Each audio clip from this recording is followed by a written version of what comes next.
If you have a tape-based camera, like a FireWire camera, the first thing that you need to do to capture your content is plug it into your Macintosh. In this case, right now, I don't have a camera connected. So if I click on the capture button, as you can see, iMovie tells me that there's no camera. So in this case, I'm going to plug in my FireWire camera. One of the things that you're going to notice is that as soon as I plug it in and it's powered, iMovie automatically opens up the import window. Now, the import window for FireWire or for tape-based cameras, it's very simple to use. Down here, you get a choice of automatic and manual. The difference between automatic and manual is with the automatic mode, iMovie rewinds whatever tape is on the camera to the very beginning. It plays and captures the whole tape. And at the end of the capturing process, it rewinds your tape to the very beginning. So that process works great if you want to dump or if you want to copy a whole tape. In my case right now, I don't want to copy the whole tape. Rather, I want to go and select some clips at the very end of my tape. When you click on the manual option, you notice now we have what it's called transport controls. We've got a timer down here and another different timer at the very top of the screen. The difference between these two timers is that the top one gives you the timestamp on the tape on the camera, and the one at the bottom, it gives you the amount of time that has been recorded to iMovie. Now the transport controls, they behave just like any other VCR. Let's just see. Right now I'm at 42 minutes in my tape. So the camera is winding, starting playback. So there we go. That's not exactly what I want to capture. I want to capture a green screen shot. There. Let me just rewind a few seconds and click on the import button.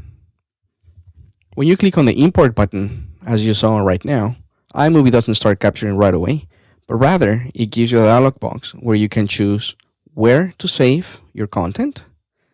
As you can see, we don't actually get a save as dialog box, so we cannot navigate the hierarchy on the hard drive.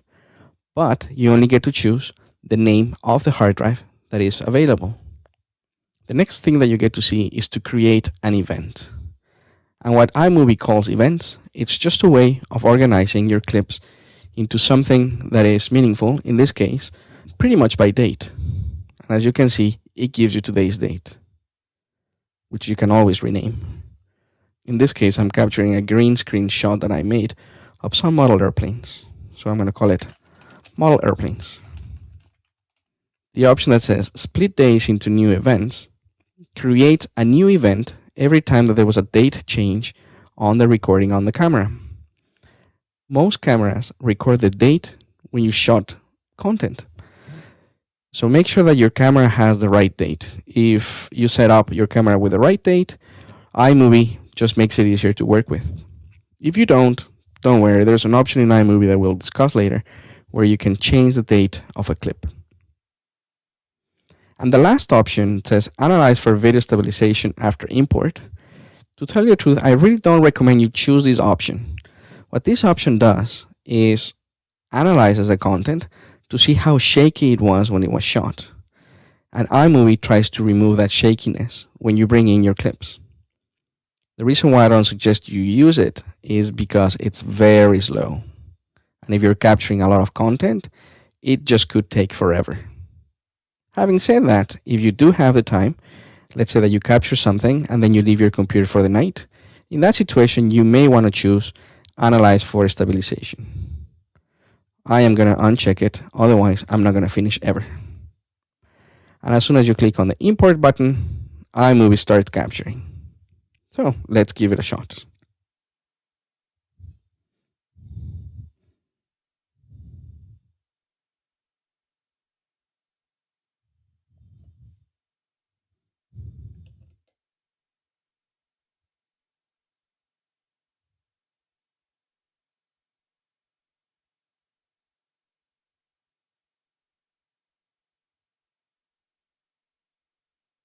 Once you're finished with your recording, simply press on the stop button.